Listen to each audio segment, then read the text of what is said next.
Greetings everyone, welcome to yet another video from Throttle Alpha. Today I wanted to go for an accessory vlog because a lot of people were asking me online that what is this light or luminous thing that you have on your helmet.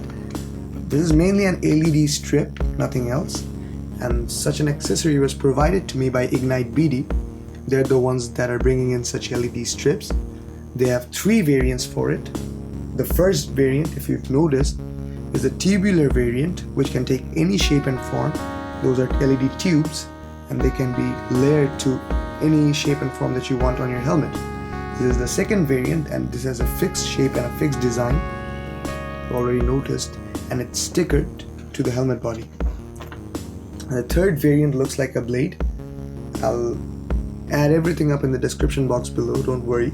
And this is mainly the second variant, and I'll discuss the setbacks for such LED strips too throughout this video. So you mainly need battery modulators to operate this thing, and you need 2 battery modulators for this variant to operate. This is 1, this is 2, and you have a switch here. Press this and it's turned on, and after you switch it on, this has 3 modes. This is the mode where the light is fixed. The second mode works like an indicator, and you can control them individually to the 2 modulators. And this is the mode that made no sense to me in personal point of view, of course. In my books, this makes no sense. Let me turn it off with another. So, like everything else involved around us, not even this is perfect, and this does have a few setbacks, and I'll discuss them throughout this video. And the best positive that I can mention about these LED stripping would be that this looks very cool while you're riding your bike at night time, because these are not over glowing or there's something not overdone.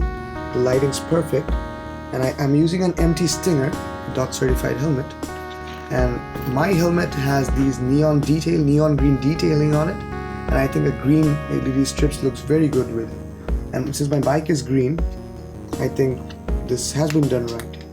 I'm not sure if there are a lot of people who wouldn't like the idea of a light on your helmet, but I think this does stand out to have the positive of looking good while you ride with it. So coming to a second positive that I would like to mention for such an LED lighting would be that other riders or other drivers or other vehicles can notice you from a distance, that there's a rider riding a bike and the helmet's illuminated, so you already have a visual aspect working when you're on the roads or on the highways.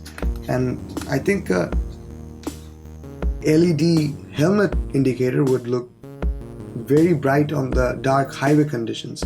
So I think these are the 2 positives I can involve with such LED lighting. So coming to the setbacks right now, the first setback, the major setback, would be charge. You need 4 rechargeable batteries to operate these things, 2 on either side. So you need 4 rechargeable batteries and a battery charger, of course, to keep these things activated. And for continuous use for this version 2, the light doesn't last for more than 2 to 3 hours of continuous usage, continuous. And not anyone's gonna turn this on for the whole day, of course. Like, you will turn this on whenever you're needing it. So if you turn it off and turn it on again, it's gonna last for more than 5 to 4 hours tops. But continuously running it, it's dead by 2 to 2.5 hours, or at max 3 hours if you're lucky. 3 hours if you're lucky. The first variant, the tubular variant, or the version 1 that they have, it costs lesser, but it lasts longer, you know? The charge lasts longer because it can carry more charge since it's 3D aspected, and it generally lasts longer. But the version 2 and the version 3 doesn't last that long in context of charge. The second setback would be if the fitting or the pasting is not done right, i.e. if you are not able to initially fit this right.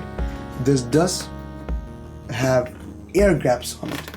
What I mean by that is, if the pasting is not done right, if you can notice, you can have minor air gaps.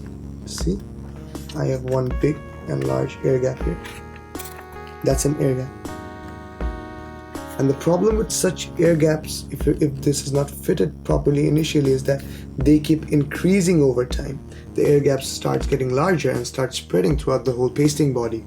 So you need to get this done or get this fitted properly, like paste it with as much as force as possible to get this done right, so that it lasts longer in context of durability of being pasted. And if I'm to talk about the durability of the lights, the LED straps would generally last you for more than 6 to 7 months. Of course, this has nothing that can go wrong on it.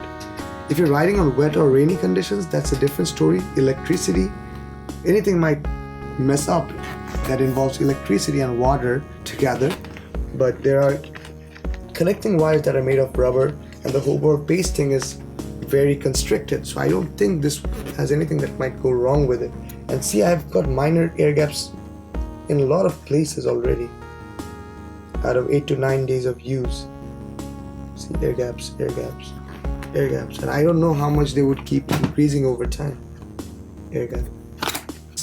These two setbacks would be the major setbacks for the version 2 variant, air gaps and charge, whilst the version 1 doesn't have such issues, because the version 1 is tubular. It is pasted, of course, but it's tubular, so you have nothing to worry about air gaps. If you have these things coming off, you can paste it again. But for the version 2, if you have these coming off, I think, or I'm assuming that you have to go for a repasting all over again. And for the version 3, it works in the same way. And for the version 2, you need 2 battery modulators, while for the version 1, you need 1 battery modulator. So that's saving you battery and charging power, and you're getting more charge out of more design. You can design the version 1 in any way you want, but the version 2 and version 3 has a fixed design ratio. I will involve the pricing for the 3 variants in the description box below, and I will also mention the IgniteBD address and where you can get them from in the description box. And I will also add up Aliexpress and eBay links in the description box below. If you want to get them by yourself through online ordering, you can get these for $12 to $13 tops if you want to get one of these by yourself. But I would suggest you not to do so if you're not willing to wait for the products. And the fitting is very important. You need people who are practicing these fittings. See, the modulators are fitted parallelly here, so I don't know if you can get that perfectly done by yourself. And the pasting ratios too, like if the thing's pasted in proper gaps or not.